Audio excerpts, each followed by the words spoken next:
Good evening, everyone. Let's get the show on the road. Time's a wasting, and we all want to hear from your friends and colleagues here. My name's Karen Smith. I'm the head of Special Collections. It's been my great pleasure to be working with writers and authors for many years now. I've been buying small press materials for our Canadian Lit collection for more years than I'd like to say. It's been a great joy, though, to see people start young and progress through, and indeed start in the small literary journals and move on to their own published works, which is going to happen very soon for these very talented individuals you're going to be hearing from very soon. Just a tiny word about Special Collections. I did mention one of our key collecting areas is Canadian small press. And literary creative small press in English language. And we've been doing that for 40 years now. So the collection is about 30,000 volumes. For those of you who want a great topic, I assure you there are many, many areas waiting to be explored within our Canadian small press collection. But tonight is all about Nicole and Danny, and I'm going to turn it over to them very shortly, and they're actually going to introduce each other. So I will not take any wind out of their sails, and it really is their evening, and I want it to be a fun time for them, a relaxed time. So let's give them a warm welcome. So, thank you so much for coming. This is really great. It's with great pleasure that I introduce our first reader tonight, Danny Jacobs. Danny's one of those rare poets who actually writes real poetry.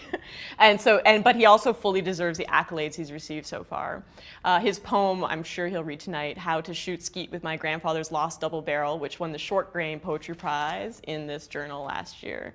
It does exactly what a poem should do. It uses metaphor, sound, and line to take us as grain judge Tanya Gunvaldson Klassen hints, away from the negative to place us firmly in the universe. She paraphrases Walt Whitman, and I will too. Danny's poetry puts in our sights what is in our soul. It is breathtaking and stunning and does as much for the eye as it does for the ear. Awards often become a turning point in an artist's career. Not only are they a rare public acknowledgement of the work so often done in private, but they can be the boost an artist needs to keep working on his art. When this issue of Grain, 37.2, was published last spring, I wrote Danny to tell him two things. One, you're a writer, and two, keep writing. I predicted he'd win more awards, and indeed this summer he was shortlisted for the Malahat's Review's 2010 Far Horizons Award for Poetry. If he heeds my advice that I should probably listen to sometimes, no doubt there'll be a book by Danny Jacobs on these shelves in the near future. But these introductory words are not as good as Danny's, so I'll stop now so you can hear Danny's words yourself. Please join me in welcoming Danny Jacobs. Okay, yeah, I want to thank Karen. I want to thank you and Tina as well. I don't know if she's here. She did so much for us pushing this reading. So anyway, I'm going to start with a short love poem. It's called Before Waking. Anchored heat, your thin back concave in shadow like shells, their curved interiors held up to rain. Heartbeats are breathing contrapuntal, while dawn Doppler shifts dreams to a higher density of moments. 2 hours before waking, time drunk, thick with you, your dream hands playing tricks with your real hands, finding my arm in the dark. The next piece I'm going to read, it's a poem about my brother's dog. That's a Chihuahua Jack Russell Terrier mix. So it's a poem for that dog. It's called Fetch. It's for Desmond. Time hog, spotted lightning god, shaken tank of strain, jerking from her Velcro holding purse like a bolt-belted firkin, shirking our fret, all smear, spume of feral funk and dander across the kitchen ceramic, out of reach, pigeon pod, jived by our own claw click, Heads 2 stones massaged in the hands of invisible heat-stroked fakirs. She's out the door, past the periphery, an idea of dog or quickness, red light blasted in the furnace behind our eyes. And in my reading, I haven't come across a poem about pool. I like to shoot pool, like billiards. So I wrote a poem about that. It's called Miscue. Some men outrun the vectors that contain their shots. Some shoot like it's raining, like they need to rush, like something's buried in a shoebox out back that's dying. Men unman from a miscue, dull ring of stick to hooded lamp when they bring a half-chalk tip inchage from a light bulb. Sing a song of curses and wait for the next break and run.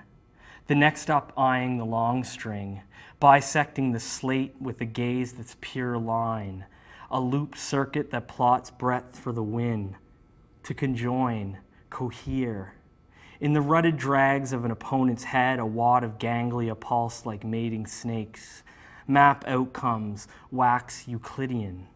The mind's eyes still muscle memory, the chafe of 20s against a palm all presage, a weak song in the spine. Ticks of faith from the body's Geiger counter before any shot's taken, before the miss, the loss, set match reassurance, still men. And the next poem's called The Fifth Factory, and I'm going to read another poet's work who I admire a lot, and I've met her a few times, and I hope she wouldn't mind if I read one of her poems. Karen Soley, she's kind of a big deal now in Canadian poetry. In her book, Pigeon, her newest book, is phenomenal. So my poem's called The Fifth Factory. She has a poem in here called Four Factories. And it's 4 poems, but the title's Four Factories, and then it's just 1, 2, 3, 4. So I'm just going to read the first one to give you guys a sense of what she's doing. It's probably not a good idea to read a far stronger poem before your own poem, but anyway, so this is number 1 of her 4 factories. At the nominal limits of Edmonton, refineries wreathed in their emissions, huge and lit up as headquarters or the lead planet in a system, as the past with its machinery exposed, filters, compressors, conveyors, you name it. Basement upon basement upon basement. Around them gather opportune spin-offs, low-slung byproduct support outfits named in functional shorthand. Alltech, Softcom, Norcan, Cancor. Subsidiaries crawling onto the farmland. Employees are legion, transient, and union, turning what happened before we existed into something we can use. At capacity day and night. As we sleep, they bring our future, which, as the signs say, belongs to all of us, is now. And that's pretty fantastic. So my poem's called The Fifth Factory. That was one of the 4 factories. And her factories are kind of industrial. Mine's a little different. A fifth factory. Dredge outlying streams, the chocolate river, everything's fine to code. But remain on edge for the spill you can't see, invisible pollutants surrounding the hub of Moncton, angry voices ringing off time in low hum, sinusoid. Press up against the din, don a headset. There's something below hearing that rattles the junked violin of your rib cage. Static pulse past tuning, signal crossed, noise gorged on binary, full to silence. 200 voices calling inbound, wave functions breaking the levee of their equations. Inside they sit askance, ceiling fans in tandem with the resonance. And this summer, I finally got to see a wind turbine. I did a project last year for a course that everyone hated called Management Without Borders. And I can't believe I'm mentioning that course at a poetry reading, but here we go. Anyway, I wrote a poem about a wind turbine, but it was only after I saw one. So I had done a project and then I saw one. So it's called Horizontal Axis Wind Turbine off the Sunrise Trail, Nova Scotia. Just need to take a drink.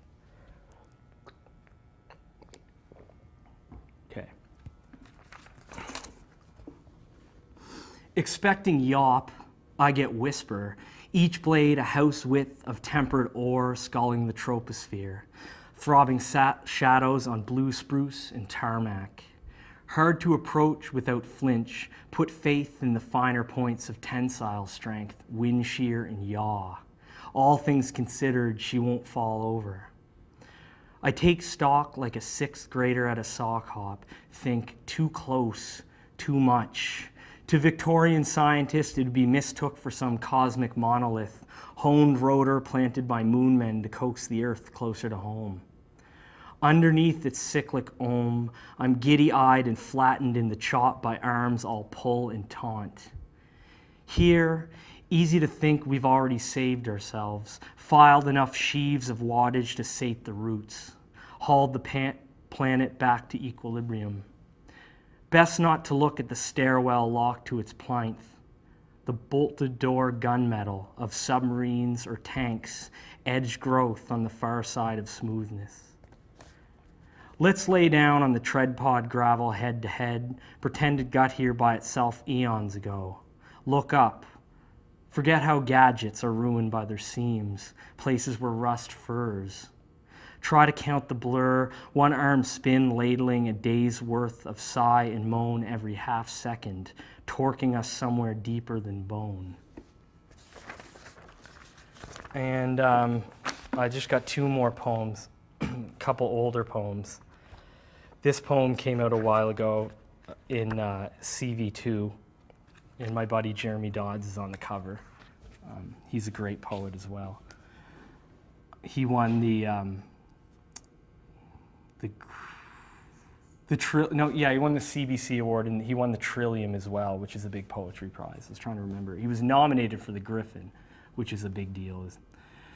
Anyway, so this is my poem. It's called Bus. Funny how a box of light can define for us, for our waiting selves, a city at night. From the sidewalk, a taut dream of trapped heads in a blue moving aquarium. It's curious how fast underwater the woman at the front can tap a smoke from its pack, hand a small white danseuse.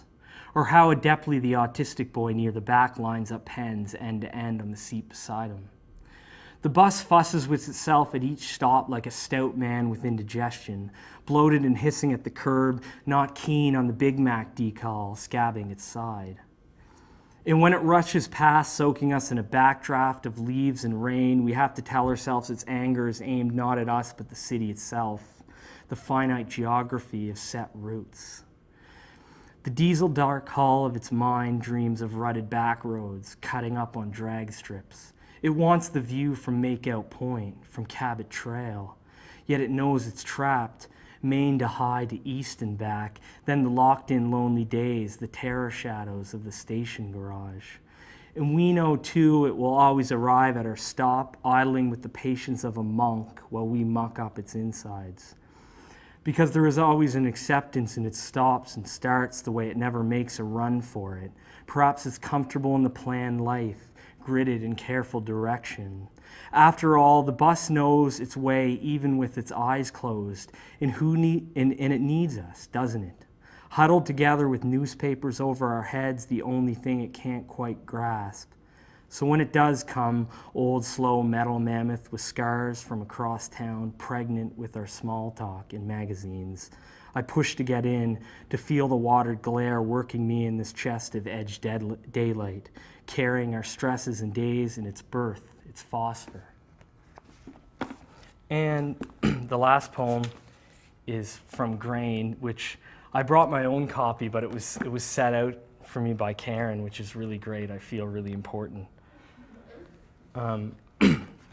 So this poem is, as Nicole mentioned, is called How to Shoot Skeet with My Grandfather's Lost Double Barrel, and I introduced it before. It's about how to shoot skeet with my grandfather's lost double barrel.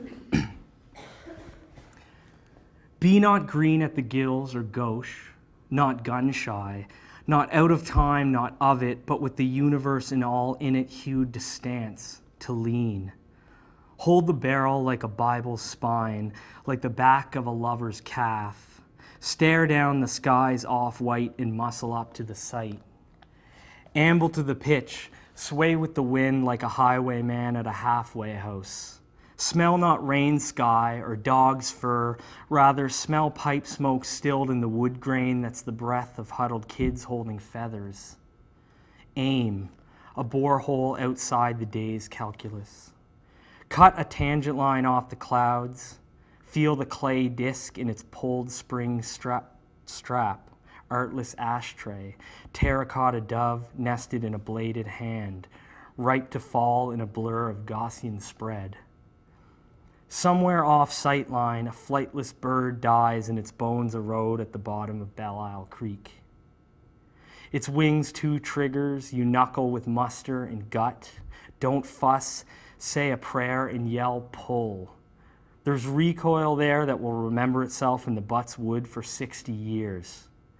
Break the action over an arm, hold frame, a sportsman's pieta. Make peace with her. Polished fossil, drowsy cat, retooled sailboat, tone-dead echo lost in the nautilus of your inner ear. There's an ingrown rhubarb patch around back of my grandfather's farmhouse. Plant the shelves that open like orchids in the chamber. Think wood and flesh, mulch, pipe tobacco on stone, crumbled shale, clay targets softening to peat. It's never loss, but a changing of forms. Thank you. That's my turn.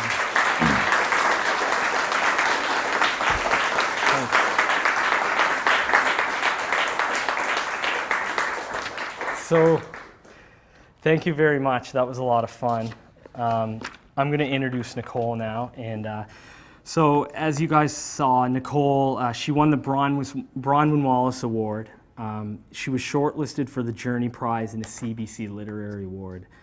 In her fictions appeared in Grain, The Fiddlehead, and The New Quarterly. In her first book, High Watermark, it's a collection of short stories. That's coming out in 2012 by Porcupine's Quill, and she's going to be teaching a fiction course here at Dal next semester. So, in a forthcoming essay for Canadian Notes and Queries, Nicole Dixon rails against many of the female characters written by female authors lauded in contemporary CanLit.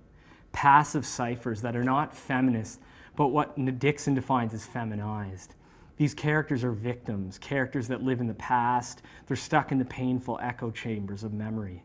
Rather than move the narrative forward, they're buffeted by the events around them, essentially remaining geographically, sexually, and emotionally inert. Dixon stresses, however, that characters should be active. They should make choices. In her words, quote, "Making choices is also what drives narrative and moves plot."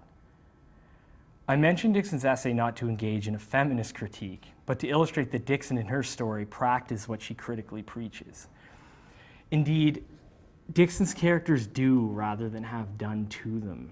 Rather than become victims, the characters from Dixon's stories fight, fish for lobster, shoot guns, have threesomes, move to nowhere towns, and most importantly, make things happen. In Dixon's Journey Prize-nominated story, High Watermark, the teenage protagonist Ainsley may not always make the best choices, but her choices are made with conviction and she makes them. Faced with a dying mother, her cancer-riddled thyroid now a nervous butterfly in her throat. That's a line from the story. Ainsley takes off to live with her boyfriend. She tells the reader, quote, "I decided I wasn't going to sit on that couch with my sister and watch my mom's eyebrows and eyelashes spill out on her face." Well, Ainsley does run. In the end, it's she who comes back to comfort after her older sister's baby dies and their mother is flown to the hospital. Despite her young age, Ainsley doesn't escape to some imaginary netherworld, nor does she pine away until old age in some dock-laden outport, creating narrative stasis. Like all of Dixon's characters, she seems to be brutally aware of the present and refreshingly able to deal with it. Driving with her sister to see her failing mother, Ainsley thinks, quote, "My niece is dead and soon my mom will be too." These sentences knock your teeth out, and they're all the more striking because of their frequency in Dixon's stories. Like many of her characters, Ainsley's voice is strong, believable, unique, sometimes oddly hilarious, and couched in an honest and contemporary realism missing in much Canadian fiction these days. Thankfully, Dixon's characters don't need distractingly quirky scenarios or shallow magic realism to be enjoyed. They don't sprout wings. They don't live in 19th century alternative realities. They speak for themselves. To quote again Dixon's above-mentioned essay, quote, "On top of their heads they have bodies, and within those heads are their voices." So join me in welcoming Nicole Dixon. Thank you so much, Danny, for the intro and for everyone for coming. This is really awesome, and I'm really flattered to be reading in this room, which I think is one of the best rooms in the library. And being a library student, I really appreciate the library. So this story I'm about to read, it literally started off as 5 words spray painted. I saw as graffiti spray painted on the side of underneath an overpass. And those 5 words were Mona says fire, fire, fire. And they were literally just words spray painted. And I saw them and I wrote them down. And so then I had to think, okay, I want to write a story around this, and where will that story come from? So I had to create a character named Mona, which I did, and something had to do with fire. So you'll get 2 of those things as I read this story. So I don't want to, I'm going to read the whole story. I don't want to say too much because I think that it's revealed, you'll see what'll happen. But it's basically about a woman who moves from a really big city to a rural fishing village. So Mona says fire, fire, fire. November came in like a lion and is leaving like a pride tearing at its kill. As Mona Burlow stacks her wood, throwing it into a wind so strong it might slingshot back, she is bracing for refugee cove's fall into winter by committing to a life by fire. Before, heat, like love, was convenient and temporary, a switch on the wall when needed. Now, maturity and experience tell her that both are work, are muscle and body rewards. Since moving from megacity to refugee cove, Mona wakes up most mornings not surprised by where she is, but by how easily she's been able to fill the corners of this new life, as if someone pressed a button, clicked a mouse, and here she was. Or clicked a moose, as they say here. So teaching French at the district school fits into her plan like weight loss. Her friends, those city mice, married and children, divorced or approaching, have a heaviness about them that Mona doesn't want to gain. The combined mass of debt, relationships, family, and careers, with the added carbon and diesel in the air, is suffocating.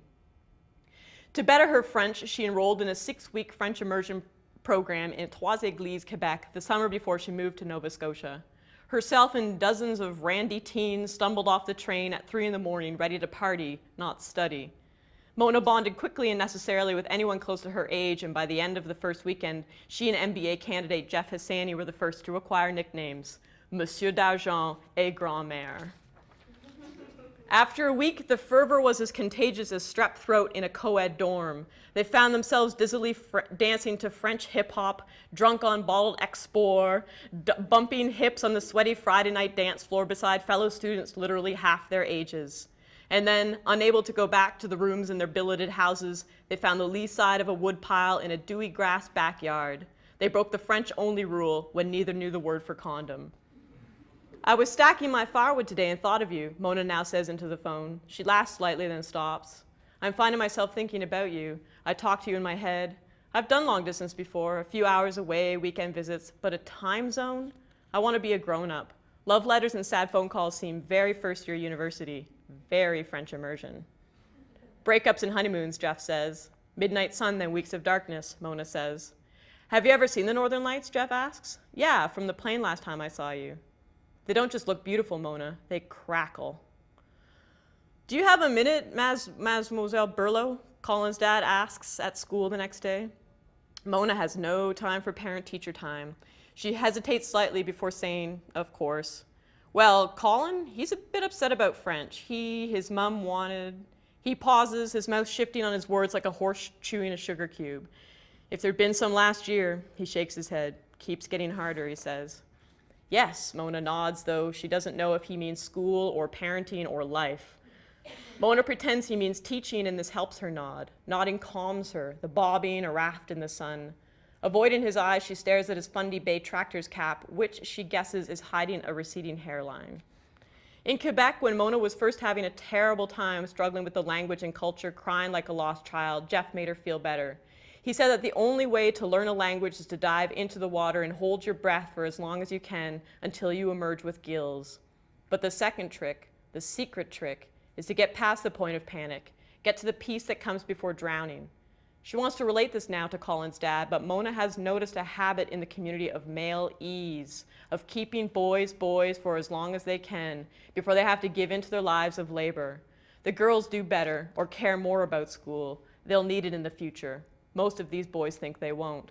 Once on the water, their survival suits will save them, if they wear them. Don't worry, Mr. Gillen, he'll be parlez-vous in no time. And Mona thinks, vive la revolution. Call me Reuben. Oh, then call me Mona. Muna, he pronounces. On the winding road from town, the birches bow towards each driver like commoners greeting a queen in her procession. The setting sun has escaped from a week of clouds, gilding the last yellow tamaracks. Mona would stop her truck, pull over, take a picture, if she wasn't already stalled on the gravel shoulder. Waiting for the kindness of a stranger isn't what worries Mona, nor is abandoning her 19-year-old $900 4x4. She's seen more moose and deer on this highway than traffic. There are rumors of cougars. Just when Mona sees through her tears that it's fully night, the high beams of a large vehicle fill her truck. She stays in the driver's seat until Reuben's moon face is in her night window. We were heading back from the Santa Claus parade, he says. We? Me and Colin. Santa already, Mona says. Colin is sitting behind the passenger seat like an early Christmas present, wrapped bulkily and tied with scarf, blonde hair wind-licked. Mona turns to greet him, but he tucks his head into his coat. Students can't handle teachers outside the classroom walls. These unpredictable, in-the-wild collisions as terrifying as a husband and wife meeting his mistress at the grocery store. Fight or flight. Reuben revs the engine and they drive away. I've been waiting for this to happen, Mona says of her truck. Good I came along. Answering the call, large or small. Of nature, Mona asks. No, Reuben laughs. She hears Colin laugh too. I'm a firefighter, I volunteer. Oh. Mona pictures Reuben swinging her over his shoulder like a bag of bait. They drive in quiet for a time, then rounding another corner, Reuben swerves away from a raccoon who, in the road, pauses, stunned in the headlights. What was it, Dad? An elephant? Wasn't big enough. Willoughby, wallaby, wee. Reuben stops singing and looks at Mona. I hit a deer once and thought a lady in a fur coat had fallen from the sky. Do you hunt, she asks.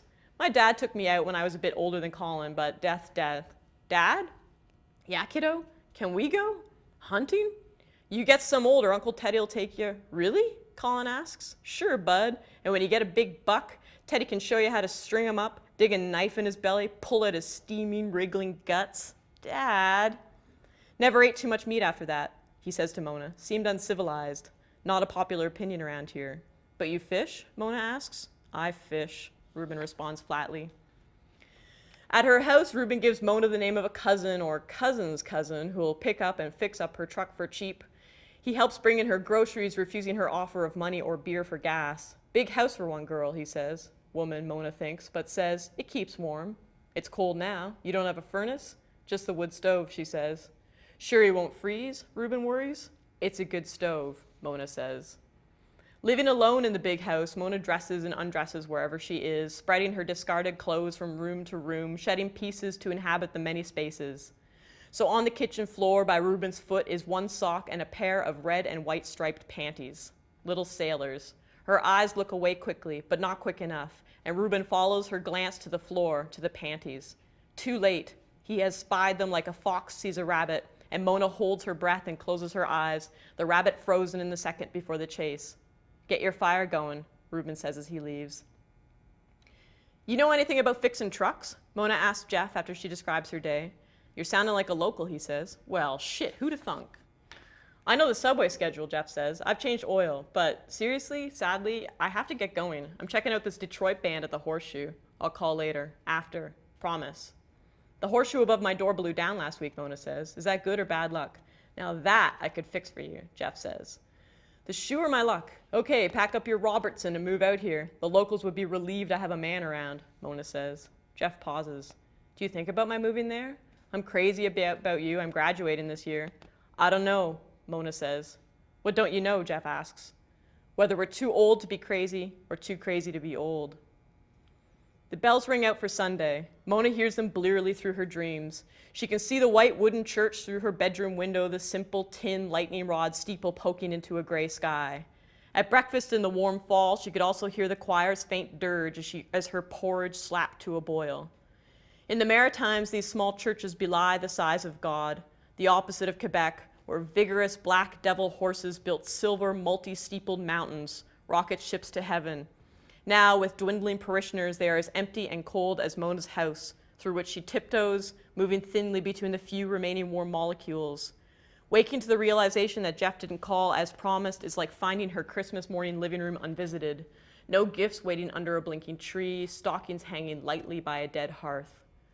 When she calls Jeff and he doesn't answer, her worry for him turns to anger as she scrambles eggs, hints at hatred as she chews, then shifts back to worry for herself as she stares through her frosted front door window at the low tide harbor. She runs upstairs, untying her housecoat, reaching for long johns. Tide's out, get out. Mona flaps in her rubber boots through the bar harbor, the enormous bowl of empty sea mud which suctions her feet down past the ankles. The landscape could be Mars, as red and uninhabited, but with gravity increased, pace heavy and reaching. Buried clams spit water through air holes as she passes. She spits back. The wind has become several winds, swooping together and apart like seagulls. She begins to hear the mule of an ATV advancing towards her. The back-punching wind cannot push her home fast enough, and quickly Ruben pulls a four-wheeler parallel. Need a lift, he asks. No, Come on. I hate these, you know. Mona kicks a wheel. Not mine. Ruben revs the engine. And hate makes you weak. Have an extra helmet? Mona asks. Ruben removes his and Mona pulls it over her toque. To see, she has to keep her head up, point her eyes at the sky. It smells of Ruben's sweat, a dirtier salt than the sea air, and is warm from his breathing. She climbs onto the back of the beast, legs split wide. Hold on, he says. Where? There are no extra grips. Love handles, Mona. The engine snarls so she can't protest when Ruben turns away from her house and up onto the beach. The four-wheeler settles bumpily into other tire ruts and she grasps Ruben's waist firmly. There are exceptions to rules. Plan Bs are mapped along with Plan As. Mona's Plan A, move east, reduce costs, was not only monetary but personal. 6 months earlier, Mona had grown tired of the chase, catch, and release of relationships. Purging her belongings began a cleanse, a fast from the past. Returning to the land, breath by fresh breath, was to be a return to herself. Then, in Quebec, she met Jeff Hassani. Damn, she has fallen in love. Yes, she has. His not calling and her anticipation otherwise has embarrassed her. She begins to feel dangerous and has an urge, holding onto Ruben's waist, to bite the exposed skin of his neck, open the wings of her pelvis into his lower back, ride this machine like a teenage girlfriend. Even through their winter clothes, she feels hints of a fusing of bone, a salt flavor she has missed but now craves in her taste buds.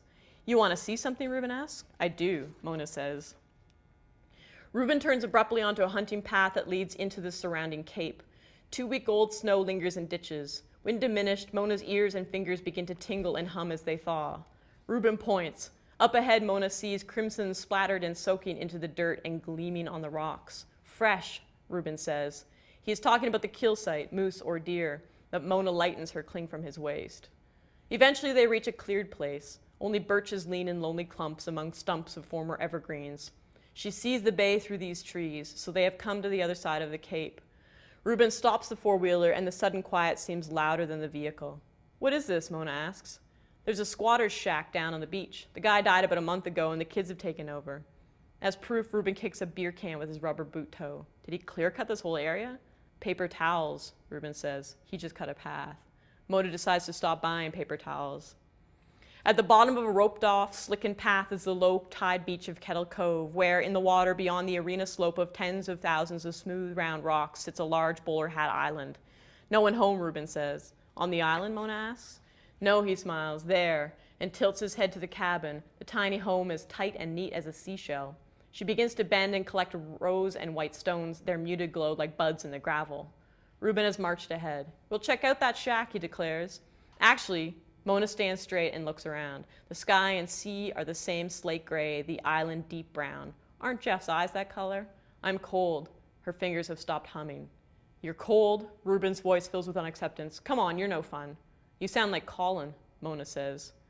Ruben tilts his head, his neck muscles tense. She knows this pose from Quebec, the pause, the wait for comprehension. Ruben needs a moment to understand the sounds that form his son's name. He gets it from somewhere, he finally says. His face darkens as he begrudgingly tramps back in the direction of the four-wheeler.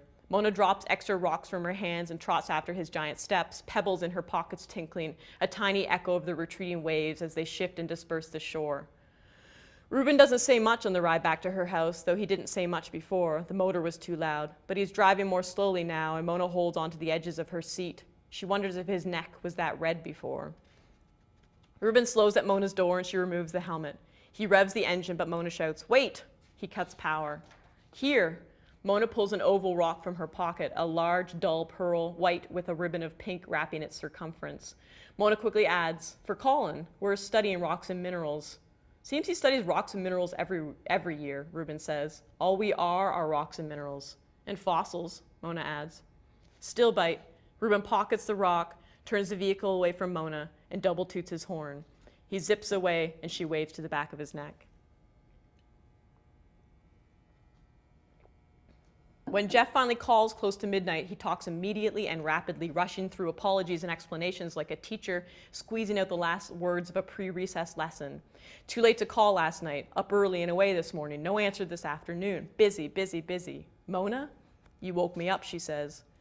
"I miss you. I've been dying to talk to you all day. Don't fall asleep. 5 more minutes. 3, please." Mona doesn't want to believe his explanations. Okay, I'll let you go," Jeff says. "Let me go," Mona says. "Seriously, I can't figure out our use right now." "What do you mean?" Jeff asks. As if from a lick of flame, she starts talking in tongues, snuffing him out. "I can't do this right now. Us. We aren't an us. And until we can be, what's the use of us?" Mona has fallen asleep with the cordless phone in her hand. The ringing wakes her again. "Mona, Mona, Mona. Who is this?" she asks. "What do you mean, who's this? Whose is this?" The voice mocks at a higher pitch. "Reuben. Drunk Reuben. What are you doing?" "Sleeping. I am working tomorrow." She should just hang up, but she doesn't know what will make things worse. "I want my tongue, your little pebble," Reuben slurs. "Worse.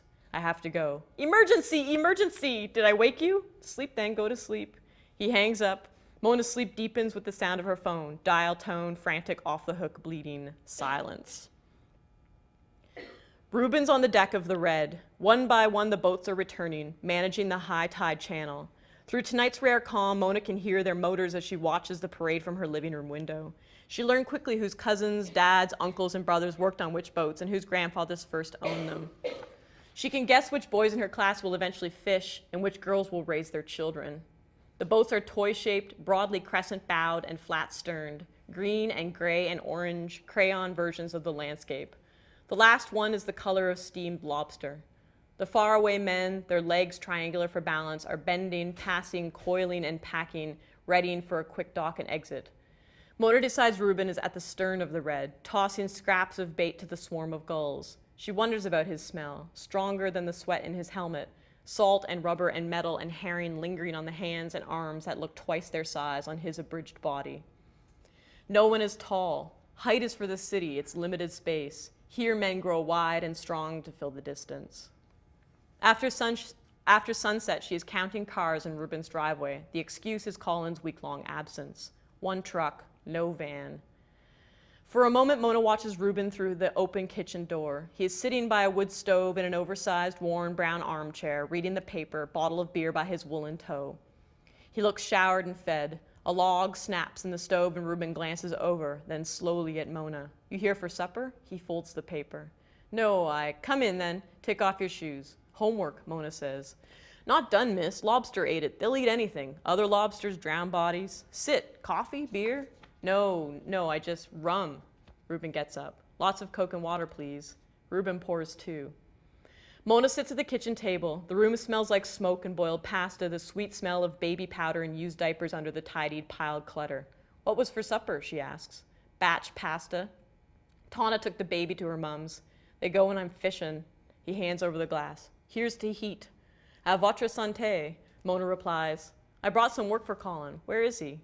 "He's in Moncton till the weekend. His mum will be away at Christmas. Guess someone should have called, but that's irresponsible parenting. Why start now? Will he miss much? Sometimes a week at his mum's better than school, you know? Sometimes." "His mum? But Tana isn't his mum?" "Tana isn't. I was 17 when we had him. Didn't care, too stupid. You get pregnant, you only think about having the kid. What else would you do here? Babies is one of our industries. Have a kid, save the school. Why I'm fishing and why he's a shithead. But then you could say that about most of us. The homework, Reuben gets up and holds out his hand. He will do this weekend. He takes the papers and throws another log on the fire.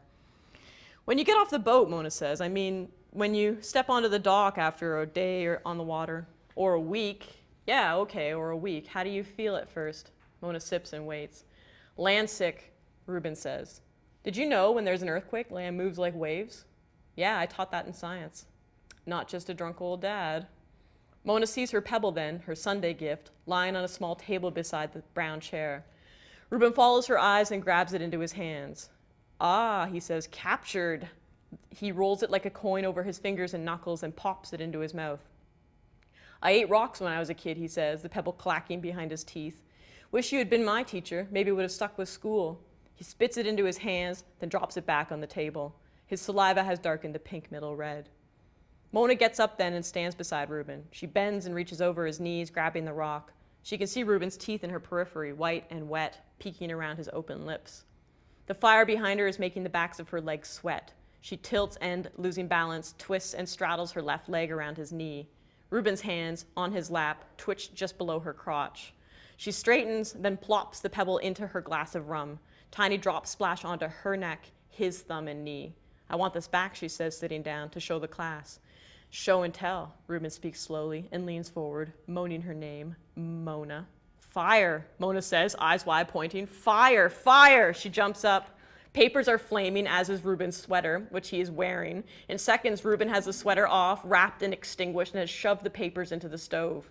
Colin's homework, Jesus, Reuben breathes. You're okay, Mona says. Okay, yeah, but stupid, stupid. He checks his arm. His t-shirt has a smudge of char, nothing more. Stupid fuck.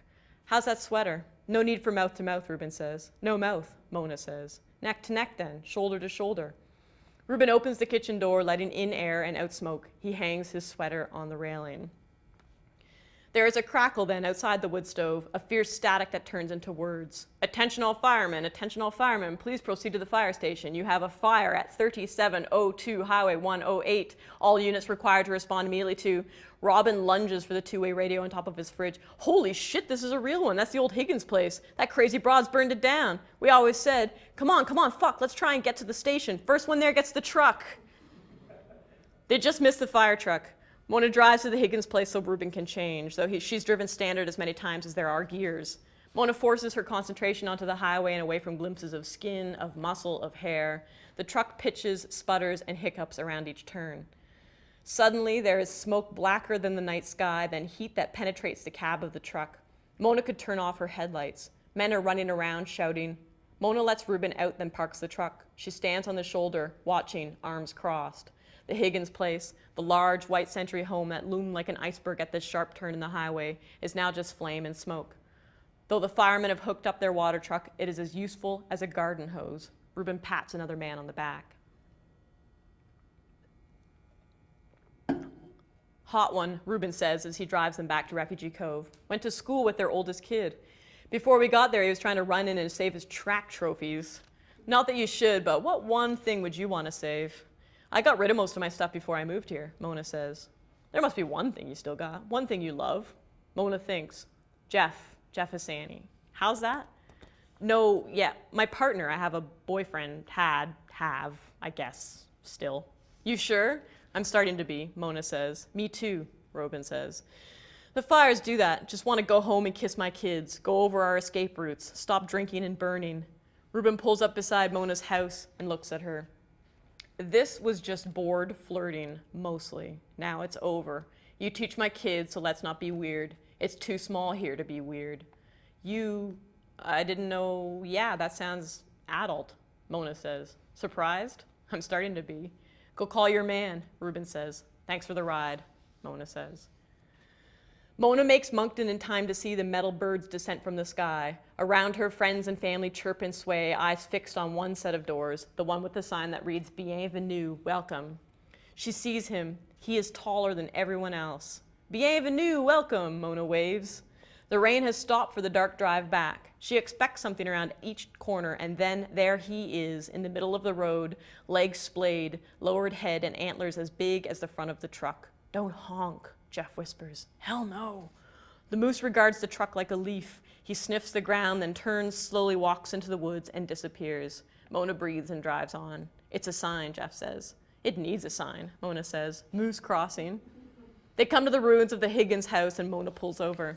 And what was the cause? Jeff asks. Ashes in a cardboard box, Mona says. Something everyone's done. One hot coal. Jeff rolls down his window. So dark and quiet. I can smell ice and trees and wood smoke. Mona gets out of the truck, runs over to the passenger side, leans in the window and kisses Jeff.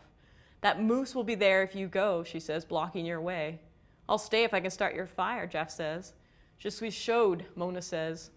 J'ai chaude, Jeff corrects. Je suis means you're horny. Exactement.